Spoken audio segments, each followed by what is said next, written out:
الشیطان الرجیم بسم اللہ الرحمن الرحیم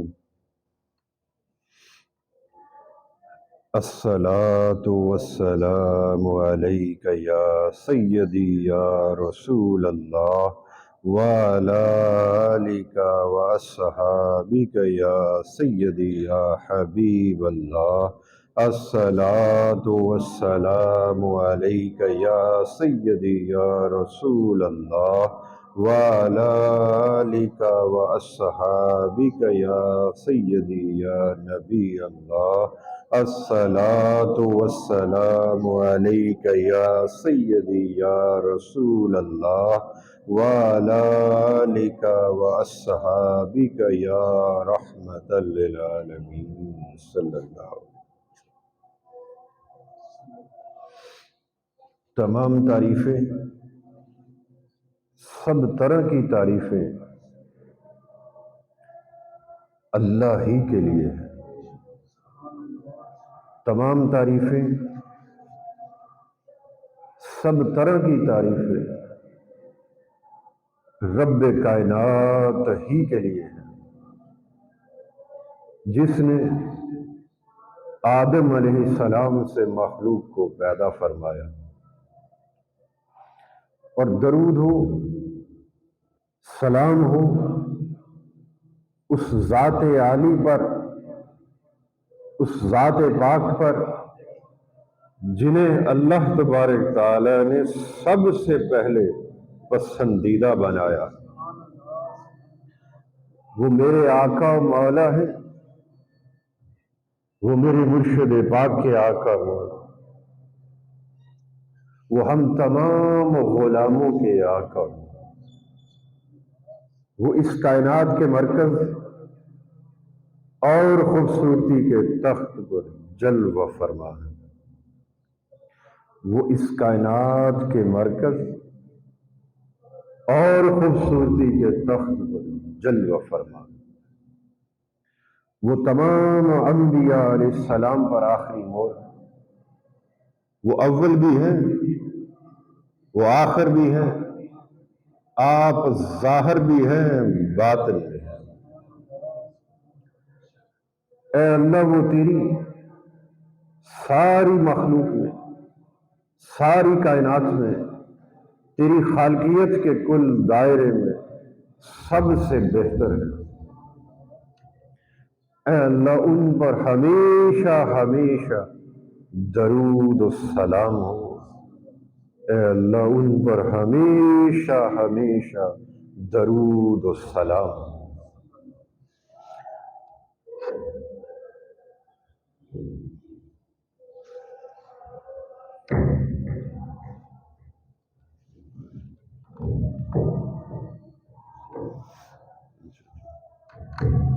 اللہ تبارک تعالیٰ کا بڑا کرم ہے، بڑا فضل ہے، اس کی خاص عنایات ہیں، خاص مہربانی ہے، بلکہ اس کا احسان عظیم ہے ہمارے وجود لطیف پر، ہمارے قلب و باطن پر، کہ اس نے ہمیں نبی اکرم صلی اللہ علیہ وآلہ وسلم کے صدقے سے، آپ کے گھرانے کی خیرات سے اپنے مقبولوں کی بارگاہ میں اپنے ذکر کے واسطے جمع ہونے کی توفیق بخشی۔ اللہ تعالیٰ اس توفیق کو استقامت و دوام عطا فرمائے، اور جب تک ہماری زندگی باقی ہے، یہ سانس چل رہی ہے، یہ دل دھڑک رہا ہے، ہمیں یوں ہی اپنا ذکر کرنے اور اپنے مقربین و صالحین کے در پر بیٹھنے کی توفیق عطا فرمائے۔ چونکہ اللہ تبارک تعالیٰ نے قرآن پاک فرقان حمید کے اندر واضح ارشاد فرمایا، لوگوں خبردار، ایسوں کی سنگت اختیار نہ کرنا جنہیں میں نے اپنی یاد سے محروم کر رکھا۔ اب یہ قرآن پاک فرقان حمید کے اندر رب کائنات نے جو ارشاد فرمایا ہے، اس پر اگر غور و غوص کیا جائے اور اسے سمجھ لیا جائے تو پھر انسان کی زندگی میں کمی نہیں رہتی۔ وہ جو فرمایا کہ انسان کی زندگی کے اندر 3 دن بڑے اہم ہیں، یہ بات میں اکثر کہتا ہوں، اور جسے یہ بات سمجھ میں آ گئی تو پھر اس کی زندگی کے اندر کامیابی ہی کامیابی ہے۔ انسان کی زندگی کے اندر 3 دن بڑے اہم ہیں۔ ایک وہ دن جس دن اسے پیدا کیا گیا، اور دوسرا وہ دن جو اس کی موت کا مقرر کر رکھا ہے، جس دن اس کی روح قبض کی جائے گی، اور تیسرا وہ دن فرمایا کہ جس دن رب کائنات کی بارگاہ میں حاضر کیا جائے گا قبروں سے اٹھا کر۔ جس بندے کے یہ 3 دن بہتر ہو گئے، وہ کامیابی کے ساتھ اسے کامیابی اس کے مقدر میں لکھ دی جاتی ہے، اور وہ خوشی کے ساتھ داہنے ہاتھ والوں کی فہرست میں شامل ہوتا ہے۔ یہ اللہ والوں کا فرمان تھا، ان اولیاء صالحین کاملین عارفین کا، جو میں نے ابھی جس کا تذکرہ کیا، تو اسے جوڑتے ہیں اس آیہ کریمہ کے ساتھ جس کا ترجمہ ابھی ہم نے ابتدا میں کہ فرمایا کہ لوگوں خبردار، ایسوں کی سنگت اختیار نہ کرنا، ایسوں کو دوست نہ بنانا جسے میں نے اپنی یاد سے محروم کر رکھا ہے۔ جس بندے کے دل کو میں نے اپنی یاد سے محروم کر دیا ہے۔ اب یہ جو اشارہ ہے، یہ وہ جو فرمایا کہ تیرے 3 دن بہتر ہونے چاہیے، جس بندے کے 3 دن بہتر ہو گئے وہ صاحب ایمان ہے، ایمان میں نقطہ کمال کو پا جانے والا ہے، اور داہنے ہاتھ والوں کی فہرست میں شامل کیا جائے گا۔ تو پہلا دن جو تھا وہ تو رب کائنات نے ہم پر آسانی عظیم فرماتے ہوئے ہمیں پیدا اس گھرانے میں کیا جو گھرانہ حضور کا امتی ہے۔ ہمیں ابتدائی قاعدے کے اندر رب کائنات نے آسانی عظیم فرما کر ہمارا پہلا دن کو بہتر سے بہترین فرما دیا۔ اب ضرورت اس دن کی ہے جس دن ہماری روح قبض کی جائے گی، اس دن کا بہتر ہونا ضروری ہے، اور اگر وہ دن بہتر ہو گیا تو پھر فرمایا آنے والا جو تیسرا دن ہے وہ بہتر ہی بہتر ہے۔ حدیث پاک کے اندر ہے کہ مرنے کے بعد قبر کا مرحلہ جو ہے وہ سب سے پہلا مرحلہ ہے۔ جو بندہ قبر کے مرحلے سے گزر گیا، نجات پا گیا، وہ پھر نجات پاتا چلا جائے گا۔ وہ قبر کے بعد جتنے بھی مراحل اس کی روح پر آئیں گے برزخ کے، وہ قبر سے اگر نجات پا گیا تو پھر آنے والے ہر مرحلے سے پاس ہی پاس گزرتا چلا جائے گا، اور فرمایا جو قبر میں پھنس گیا وہ پھر پھنستا ہی چلا جائے گا۔ تو اس سے ثابت یہ ہوا آپ کے اس فرمان عالی شان سے کہ دوسرے دن کو بہتر کرنے کے لیے محنت ضروری ہے، مجاہدہ ضروری ہے، تگ و دو ضروری ہے۔ اگر دوسرا دن بہتر ہو گیا تو تیسرا تیرا بہتر ہی بہتر ہے۔ تو اس دوسرے دن کو بہتر کرنے کے لیے اللہ پاک نے ہدایت یوں فرمائی کہ لوگوں خبردار، ایسوں کو دوست نہ بنانا، ایسوں کی سنگت اور رفاقت اختیار نہ کرنا۔ اگر چاہتے ہو تیری زندگی پاکیزہ گزر جائے، تجھے پاکیزہ نفس میسر آ جائے، تجھے قلب سلیم میسر آ جائے، میری یاد میں رہنے والا دل مل جائے، میری یاد میں رہنے والی زبان مل جائے، تو پھر کیا کرو؟ اگر وہ دن بہتر کرنا چاہتے ہو تو پھر ایسوں کی سنگت اختیار نہ کرنا جسے میں نے اپنی یاد سے محروم کر رکھا ہے، تو پھر کیا کرو، اپنے وجودوں کو ایسوں کی سنگت میں جماؤ، اپنی نگاہ کا مرکز ایسوں کے چہروں کو بناؤ جو صبح و شام میری ذکر میں رہے۔ ایک طرف منع فرما دیا، وہ ہدایت کا سلسلہ ایسا جاری فرمایا، نصیحت ایسی فرما دی، وہ رشد و ہدایت کا دروازہ ایسا کھول دیا کہ اگر دوسرا دن بہتر کرنا چاہتے ہو، داہنے ہاتھ والوں کی فہرست میں شامل ہونا چاہتے ہو، تو اپنی اس زندگی کے اندر جو دنیاوی زندگی ہے، اس میں ایسوں کو دوست نہ بنانا جنہیں میں نے اپنی یاد سے محروم کر رکھا۔ کس کو؟ اس کے برعکس فرمایا، ایسوں کو دوست بناؤ، اپنے وجودوں کو ایسوں کی سنگت میں جما لو جو صبح و شام میری یاد میں مست بے خود۔ اپنے وجودوں کو ان کی سنگت میں جما لو اور اپنی نگاہ کا مرکز ان کے چہروں کو بنا لو جو صبح و شام میری یاد میں مست بے خود ہے۔ اور پھر فرمایا، ان کا مجھے پکارنا کسی لالچ پر مبنی نہیں۔ یہ بڑی ایک خاص بات، خاص راز کی بات آشکار فرما دی۔ ان خاص بندوں کی پہچان اللہ تعالیٰ نے واضح فرما دی۔ یوں تو اسے پکارنے والے اس روئے زمین پر بے انتہا لوگ ہیں، تہجد گزار بھی ہیں، نماز کے پابند بھی ہیں، زہد و ورع کی کیفیات کو اپنانے اور تھامنے والے بھی ہیں، پاکیزہ دل رکھنے والے بھی ہیں، بے شمار ایسے ہیں جو اللہ کی یاد میں مست و بے خود ہیں، مگر فرمایا میرے خاص بندوں کی پہچان یہ ہے کہ ان کا مجھے پکارنا کسی لالچ پر مبنی نہیں ہے، وہ تو فقط میرے مکھڑے کے طلبگار ہیں۔ جسے ایسا پاؤ کہ صبح شام میری حمد و ثنا کرنے والا ہے، صبح شام میری یاد میں رہنے والا ہے، مست و بے خود ہے، شراب ذکر الہی کی پی کر مست و بے خود مجھے پکارتے ہیں، اور خبردار یاد رہی کہ ان کا مجھے پکارنا کسی لالچ پر مبنی نہیں، وہ تو فقط میرے مکھڑے کے طالب ہیں۔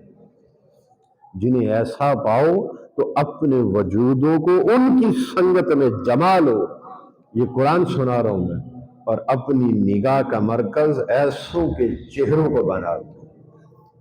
جب ایسوں کے چہروں کو بنا لو گے، ایسوں کی اللہ کے ذاکر بندوں کی سنگت میں اپنے وجودوں کو جما لو گے، تو پھر کیا ہوگا؟ سنگتی کس کے کہلاؤ گے؟ ذاکرین، اللہ والوں کے سنگتی۔ تو پھر فرمایا، اب یہاں پر ایک بڑی راز کی بات، جسے اللہ تعالیٰ پسند فرما لیتا ہے، جسے اللہ تعالیٰ جس بندے سے راضی ہو جاتا ہے، جس بندے کو رب اپنے قریب کرنا چاہتا ہے، تو اس کی پہچان یہ ہے، فرمایا جسے میں پسند فرماتا ہوں، جسے میں اپنے قریب کرنا چاہتا ہوں، تو میں اسے تحفے میں عطا کیا کرتا ہوں؟ اپنے ذاکرین بندوں کی سنگت عطا کرتا ہوں۔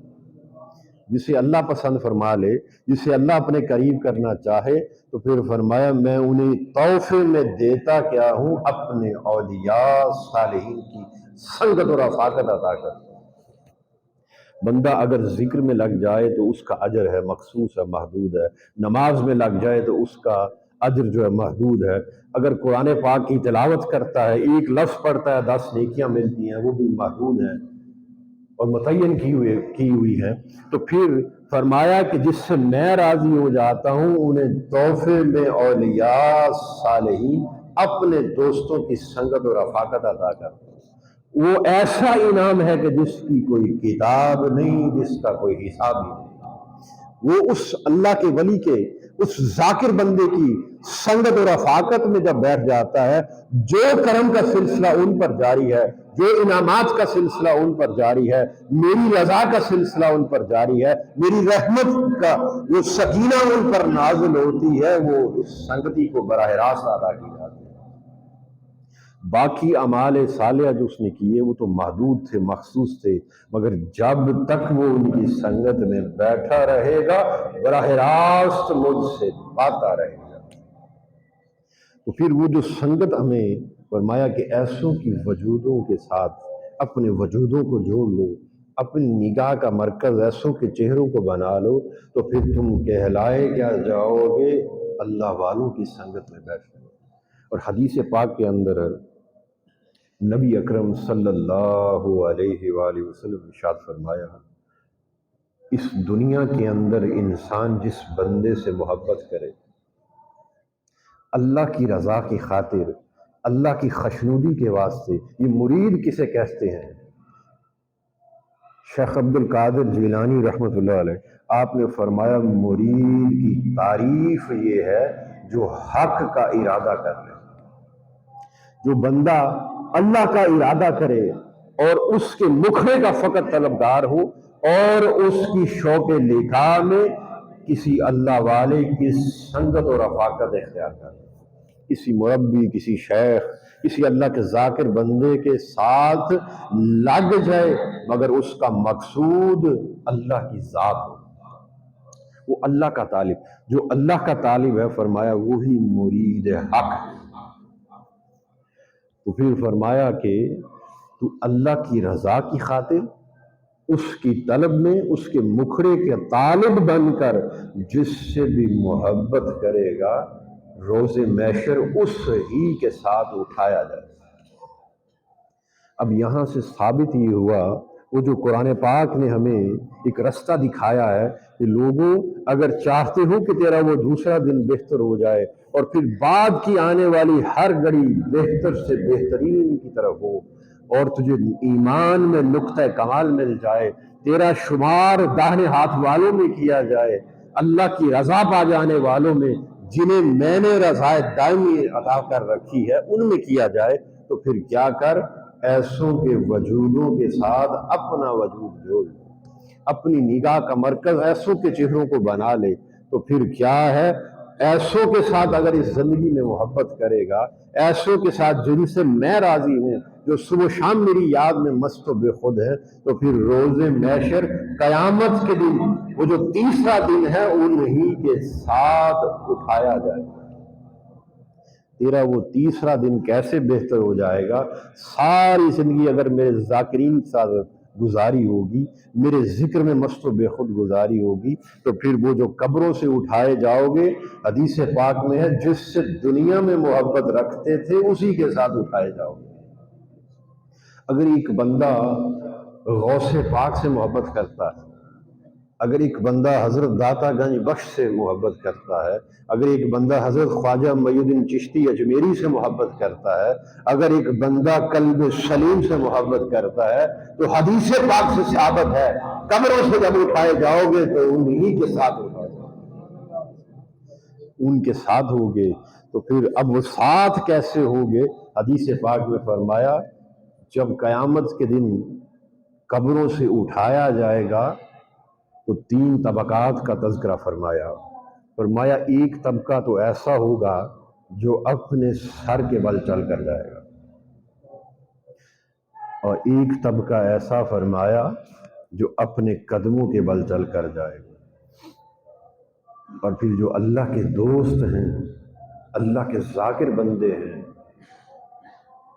جو اللہ کی یاد میں مست و بے خود زندگی جنہوں نے بسر کی، پاکیزہ نفس والے، فرمایا ان کا حال یہ ہوگا جب انہیں قبروں سے اٹھایا جائے گا تو ملائکہ سواریاں لے کر ان کی قبروں پر موجود ہوں گے۔ یہ حدیث پاک سنا اور بڑی ادب کے ساتھ، تعظیم و تکریم کے ساتھ انہیں ان سواریوں پر سوار کیا جائے گا اور اللہ کی بارگاہ میں حاضر کیا جائے گا۔ اس سے ثابت یہ ہوا کہ اگر ہماری محبت کا مرکز اللہ والے بن جائے، اللہ کے مقربین ہو، ہماری سنگت و رفاقت ایسوں کے ساتھ ہو جائے اور ہمارا دل کا دھیان، دل کی رغبت اور دل کا سکون ایسوں کی سنگت میں آ جائے، چھا جائے، تو پھر فرمایا کہ تو انہی کے ساتھ اٹھایا جائے۔ جب انہیں اٹھایا جائے گا سواریاں موجود ہوگی، وہ سواریوں پر سوار ہوں گے تو ان کا سنگتی بھی ساتھ ہی سوار ہوگا، تو وہ تیرا تیسرا دن بھی بہتر سے بہترین کی طرف۔ تو آپ کا وقت جو ہے وہ ہوتا جا رہا ہے، تو اسے مختصر کرتے ہیں تو چونکہ یہ جو مہینہ ہے شعبان کا مہینہ، یہ در حقیقت توبہ کا مہینہ ہے، اور حدیث پاک کے اندر ہے فرمایا شعبان میرا مہینہ ہے اور رمضان اللہ کا مہینہ ہے، اور ماہ رمضان کے بعد اس پورے 12 مہینوں میں رمضان کے بعد سب سے زیادہ حضور علیہ الصلوۃ والسلام نے روزے اگر رکھے تو شعبان میں رکھے۔ تو پوچھا گیا کہ یا رسول اللہ صلی اللہ علیہ وآلہ وسلم، رمضان کے مہینے کے بعد سب سے زیادہ روزے آپ اس ماہ شعبان میں کیوں رکھتے ہیں؟ آپ نے فرمایا کہ اس مہینے، یہ معنی خاص کی بات ہے، اس مہینے بندوں کے اعمال اللہ کی بارگاہ میں حاضر کیے جاتے ہیں، پیش کیے جاتے ہیں۔ تو میں یہ پسند کرتا ہوں جب میرے اعمال اللہ کی بارگاہ میں حاضر کیے جائیں، پیش کیے جائیں، تو میں روزے سے ہوں۔ پھر فرمایا اس مہینے کے اندر ایک رات ایسی ہے کہ جس رات حکمت والے تمام کاموں کا جدا جدا فیصلہ کیا جاتا ہے، موت و حیات کا فیصلہ کیا جاتا ہے، یہ ساری چیزوں کا فیصلہ اللہ تعالیٰ فرمایا وہ نصف شعبان کی رات۔ تو فرمایا کہ میں یہ پسند کرتا ہوں کہ جب میری موت کا، میری آخرت کا معاملہ لکھا جائے تو اس لمحے میں روزے سے ہوں۔ اس ماہ مبارک کی جو فضیلت ہے تو اسے مختصر کرتے ہیں، تو فرمایا کہ یہ در حقیقت یہ مہینہ توبہ کا مہینہ ہے۔ اب توبہ اور استغفار ہم کم علمی کے باعث اسے ایک ہی لفظ سمجھتے ہیں اور اکٹھا بول دیتے ہیں، اور اس میں حرج کوئی نہیں، لیکن اگر حکمت کو جاننا چاہتے ہو، معرفت کو سمجھنا چاہتے ہو، تو پھر طریقت کے چشمے سے اگر دیکھا جائے تو فرمایا کہ یہ استغفار اور توبہ جدا جدا ہے۔ جب بندہ اللہ تعالیٰ کی طرف متوجہ ہوتا ہے تو استغفار ایک سٹیپ ہے، ایک درجہ ہے، اور توبہ اس کے بعد کا ایک درجہ ہے۔ اللہ تبارک تعالیٰ نے قرآن پاک فرقان حمید کے اندر سورہ ہود کے اندر 4 مرتبہ اس کا تذکر فرمایا، توبہ اور استغفار۔ تو فرمایا کہ لوگوں، اے میرے بندو، اللہ تعالیٰ سے استغفار کرو۔ پہلے کیا فرمایا؟ لوگوں، اے میرے بندو، اپنے رب سے استغفار کرو، اور پھر استغفار کرنے کے بعد صدق کے دل سے اس کی حضور توبہ کرو۔ اور جو بندہ ایسا کرے، اللہ کی بارگاہ میں استغفار بھی کرے، اور پھر استغفار کرنے کے بعد صدق کے دل کے ساتھ، اخلاص کے ساتھ، محبت کے ساتھ اس کے حضور توبہ کرے، تو پھر رب بھی ایسوں سے بے انتہا محبت بھی فرماتا ہے اور مہربانی کا سلسلہ فرماتا ہے۔ اللہ بھی پھر ان کے قریب ہو کر ان کی دعاؤں کو قبول فرماتا ہے۔ تو یہ میں نے ایک گوشے کا تذکرہ کیا وقت کی کمی کے باعث، تو سورہ ہود کے اندر 4 مقامات پر توبہ اور استغفار کا تذکرہ فرمایا، جدا جدا۔ تو اس آیت کریمہ سے اسلوب یہ مل جاتا ہے کہ استغفار کچھ اور ہے اور توبہ کچھ اور ہے۔ استغفار کا درجہ پہلا ہے اور توبہ کا درجہ بعد کا ہے۔ تو فرمایا کہ لوگوں، اپنے پروردگار سے استغفار کرو، اور پھر صدق کے دل سے اس کی حضور توبہ کرو۔ توبہ کسے کہتے ہیں؟ در حقیقت توبہ رجوع کرنے کو کہتے ہیں۔ بندہ بھی توبہ کرتا ہے، یاد رہے، اور رب بھی توبہ کر فرماتا ہے۔ جو بندہ توبہ کرتا ہے اس کا معنی یہ ہے کہ وہ بندہ اللہ کے حضور توبہ کرتا ہے، اور وہ جو فرمایا کہ میں بھی توبہ کرتا ہوں، اس کا معنی یہ ہے کہ میں اپنی شان کے لائق اپنے بندوں کی توبہ قبول فرماتا ہوں۔ اب یہ جو بندہ استغفار کرتا ہے، استغفار سے مراد یہ ہے کہ آپ نے کوئی گناہ کر لیا، کیونکہ اللہ تبارک تعالیٰ نے کبھی بھی یہ امید بندوں سے نہیں لگائی کہ میرا بندہ خطا نہ کرے، میرا بندہ گناہ نہ کرے، کبھی بھی رب یہ نہیں چاہتا۔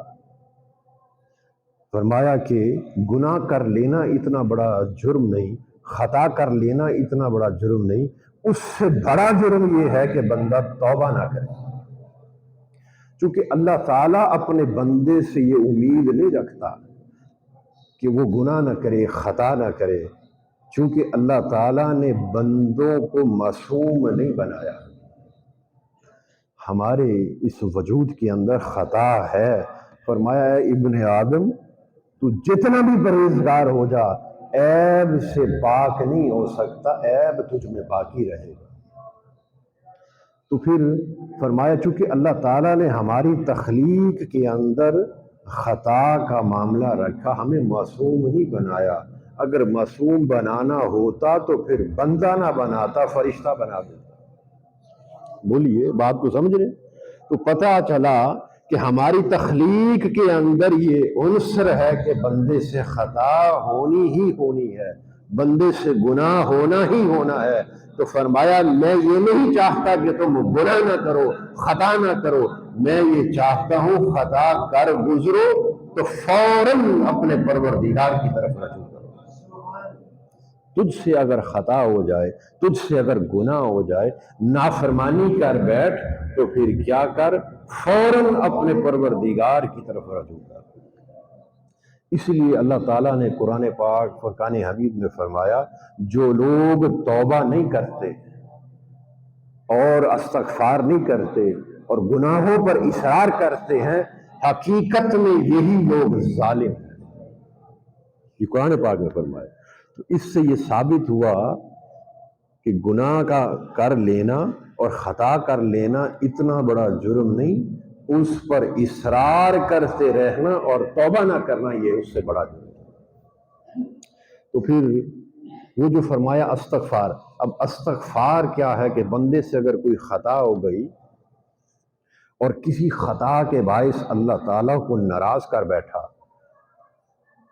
اور اسے اس چیز کا احساس، اب یہاں پر جو سمجھنے والی بات ہے، بندے کو اپنے غافل ہونے کا احساس ہو جانا بھی توفیق ہے،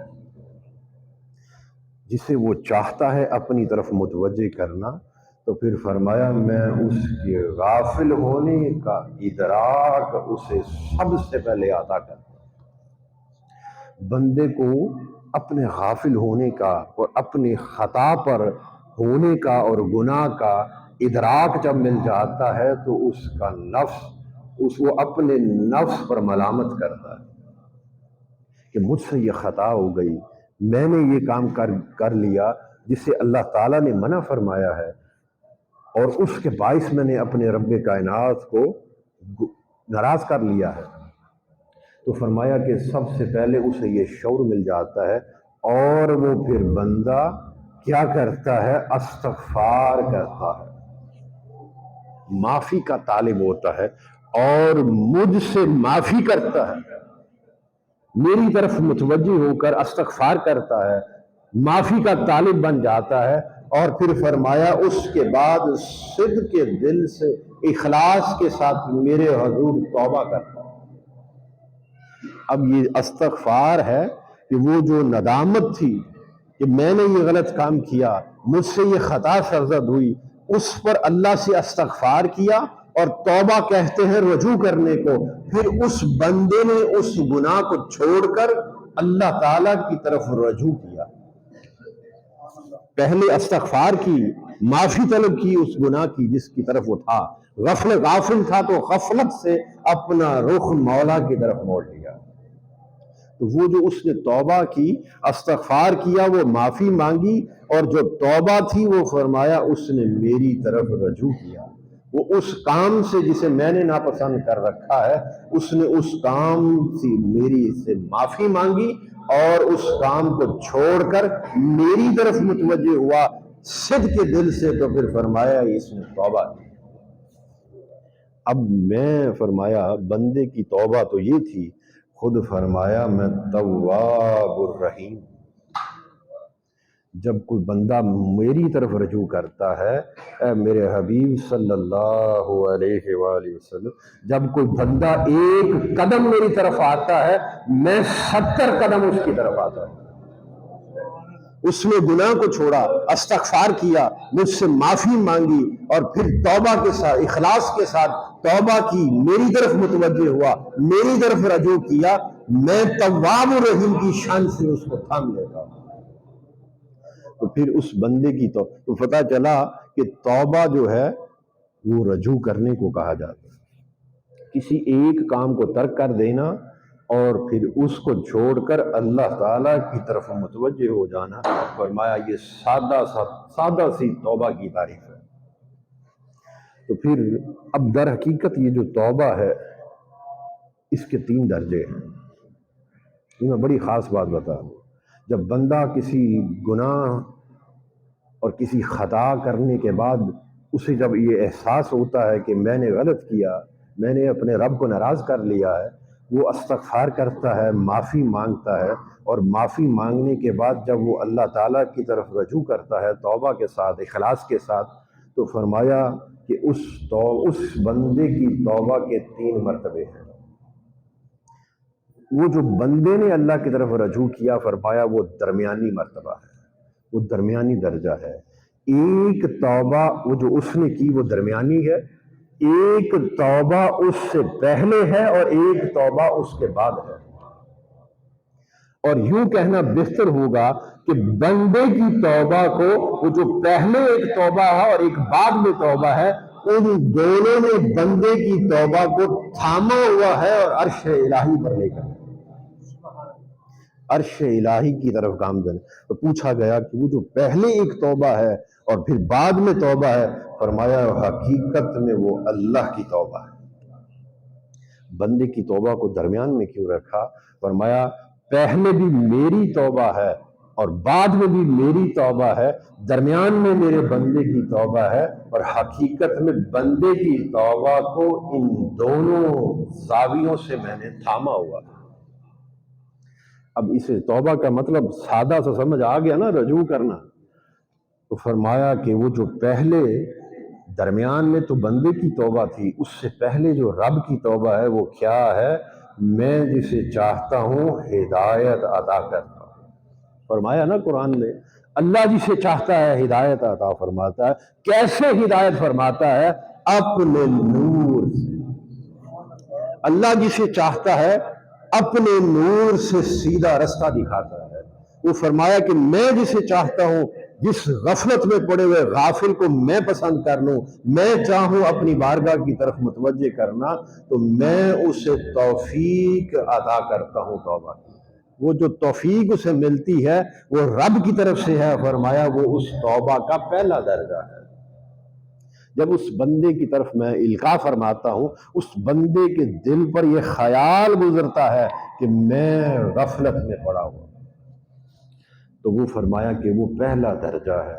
اور پھر دوسرا درجہ فرمایا وہ توبہ مجھ سے کرتا ہے، اور تیسرا درجہ میں تواب الرحیم کی شان سے پھر اس کی طرف متوجہ ہوتا ہے۔ میری طرف ایک قدم چلتا ہے، میں دوڑ کر اسے سینہ رحمت سے لگا لیتا ہوں۔ اب یہ جو تھی توبہ کا ایک وقت آپ کا ہو گیا، تو توبہ کا ایک مختصر سا استغفار اور توبہ کے درمیان بھی ایک فرق تھا۔ اسے اگر صاحب طریقت کے زاویے سے دیکھا جائے، اللہ والوں کے زاویے سے، ان کے چشمے کو لگا کر دیکھا جائے، تو یہ فرق سمجھ میں آتا ہے۔ تو یہ فرق کیا ہے؟ اب وہ جو اس نے ظلم کیا، فرمایا جو بندہ خطا کرے وہ ظالم ہے، اور جو خطا کے بعد توبہ نہ کرے، فرمایا حقیقت میں وہی لوگ ظالم ہیں، ظلم کرنے والے ہیں۔ اب ظلم کس پر کرنے والے ہیں؟ اس پر ذرا غور کریں، اپنی جان پر۔ جب بندہ کوئی ایسا کام کر گزرتا ہے جس سے اللہ تعالیٰ نے منع فرمایا ہے، اللہ کی حدود سے تجاوز کرتا ہے، اور اس کے باعث اللہ کو ناراض کر بیٹھتا ہے، تو فرمایا اس بندے نے کیا کیا؟ اپنی جان پر ظلم کر دیا، اب اسے توبہ ملے گی کیسے؟ یہ میں راز کی بات بتا رہا ہوں اور وقت کی کمی کے باعث میں اسے مختصر کر رہا ہوں. تو فرمایا کہ اس کی توبہ کا آغاز جو تھا، پہلے تو تاریخ بتائی، اب اس کا مغز جو ہے، اس کا روح، وہ بتا رہا ہوں. اس نے اللہ کو ناراض کیا تو یوں تو فرمایا نا کہ میں ہر پکارنے والے کی پکار سنتا ہوں. قرآن میں فرمایا بولو، اللہ ہر پکارنے والے کی پکار سنتا ہے، خدا تیری شارگ سے بھی قریب ہے. بولو، فرمایا کہ نہیں؟ وہ ہر پکارنے والے کی پکار کو سنتا ہے، وہ تمہاری شارگ سے بھی قریب ہے. اب ہوا یہ کہ ہم نے گناہ کے باعث اللہ کو ناراض کر لیا، اور ناراض جب کیا تو اللہ پاک نے فرمایا جس سے خطا ہوئی اس نے ظلم کیا اپنی جان پر. اب اس سے توبہ کے طالب ہیں، توبہ ملے گی کیسے؟ استغفار ہوگا کیسے؟ قبول کیسے ہوگا؟ اللہ پاک نے قرآن پاک فرقان حمید کے اندر ارشاد فرمایا، جو لوگ اپنی جانوں پر ظلم کر بیٹھے، گناہ کے باعث، خطا کے باعث مجھے ناراض کر بیٹھے اور چاہتے ہو کہ میں ان سے راضی ہو جاؤں، جو لوگ اپنی جانوں پر ظلم کر بیٹھے، پھر وہ کیا کریں؟ اے میرے حبیب تیرے در پر آ جائے.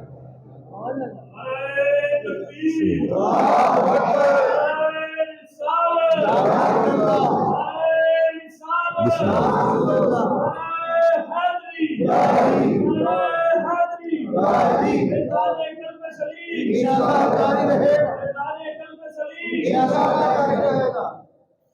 اسے یہاں پر میں ذرا ٹھہرا کر ایک اور دلیل کے ساتھ آپ کو یہ راز کی بات، بارگاہ مصطفیٰ کی عظمت کا ایک رنگ سمجھانا چاہتا ہوں. سیدنا آدم علیہ السلام سے خطا ہوئی، بولو ہوئی، جس کے باعث جنت سے اتارا گیا. لوگ کہتے ہیں خطا تھی، میں یہ کہتا ہوں وہ ایک ادا تھی. کیوں ادا کیسے تھی اور خطا کیسے نہیں؟ اللہ پاک نے خود فرمایا، خبردار کوئی نہ کہے کہ آدم سے خطا ہوئی، وہ تو بس بھول گیا. عاشق کی پہچان یہ ہے کہ وہ عاشق اس وقت تک عاشق نہیں بنتا جب تک وہ بھولنے نہ لگے.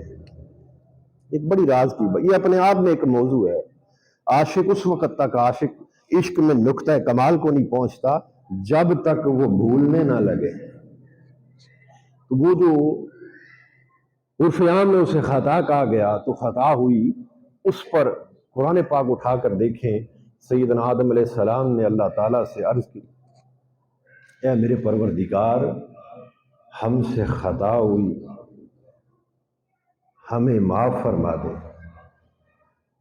اگر تو نے ہمیں معاف نہ فرمایا تو ہم نقصان اٹھانے والوں میں سے ہو جائیں گے، ظالموں میں سے ہو جائیں گے. اب مجھے بتائیں، اللہ سے استغفار ہو رہی ہے طویل؟ اب حدیث پاک کی طرف آئیں. یہ قرآن سنایا کہ اے پروردگار، ہم سے خطا ہوئی، ہمیں معاف فرما دے، ہماری استغفار کو قبول فرما لے. اگر تو نے قبول نہ فرمایا تو ہم ظالموں میں سے ہو جائیں گے اور نقصان اٹھانے والوں میں سے ہوں گے.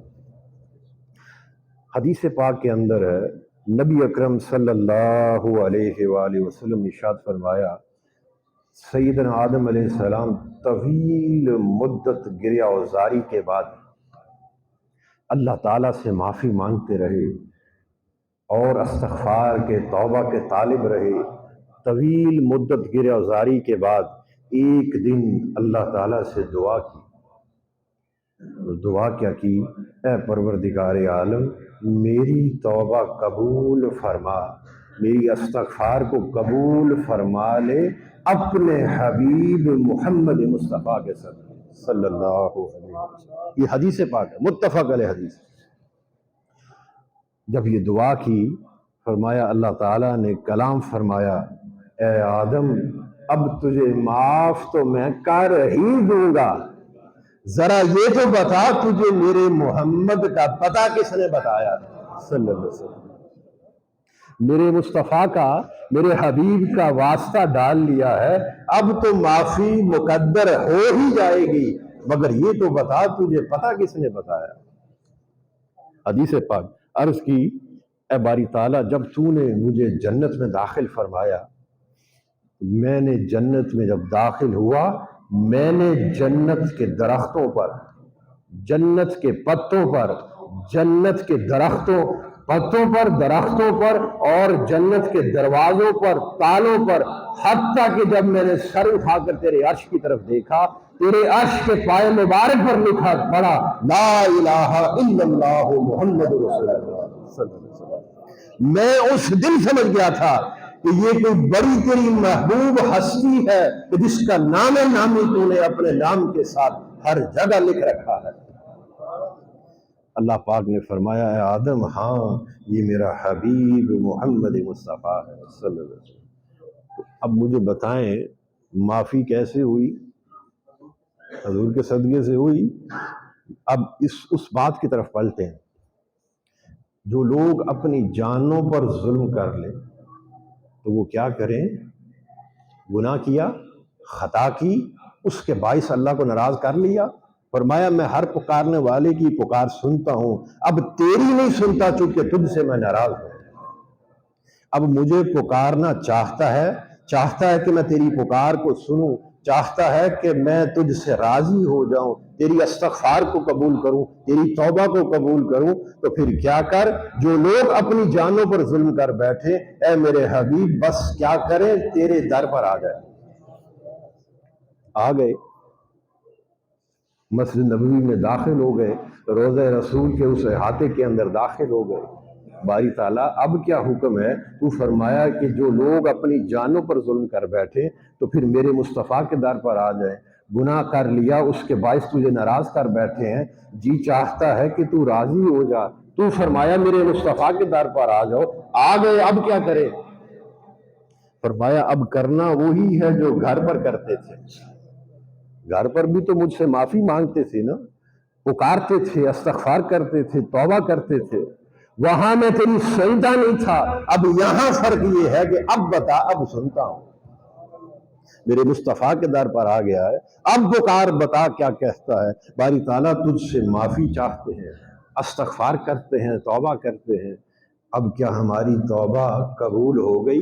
تو فرمایا میرے مصطفیٰ کے در پر آ جاؤ، اب در پر بھی آ گئے ہیں اور تجھ سے معافی بھی مانگتے ہیں، کیا ہماری توبہ اب مقبول ہوئی؟ اللہ پاک نے، میں یہ قرآن سنا رہا ہوں بالکل، فرمایا نہیں، ابھی تو تیری پکار کو میں نے سنا ہے، یہ تو وہ کام تھا جو تیرے کرنے والا تھا، وہ تو نے کر لیا، اب ایک کام میرے کرنے والا بھی ہے۔ باری تعالیٰ تیرے کرنے والا کام کیا؟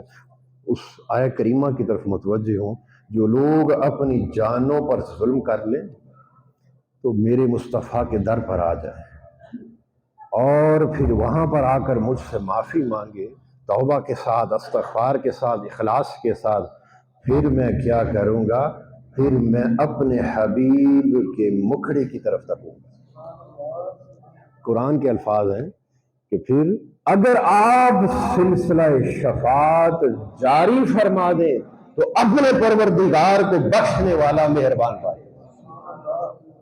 تجھے حکم دیا کہ اپنی جان پر ظلم کیا ہے، میرے مصطفیٰ کے در پر آ گیا، یہاں پر مجھ سے معافی مانگ، جب یہاں پر مجھ سے معافی مانگے گا، یہ تیرا کرنے والا کام ہے، اب میرے کرنے والا کام کیا ہے؟ میں اپنے مصطفیٰ کے مکھڑے کو تکوں گا۔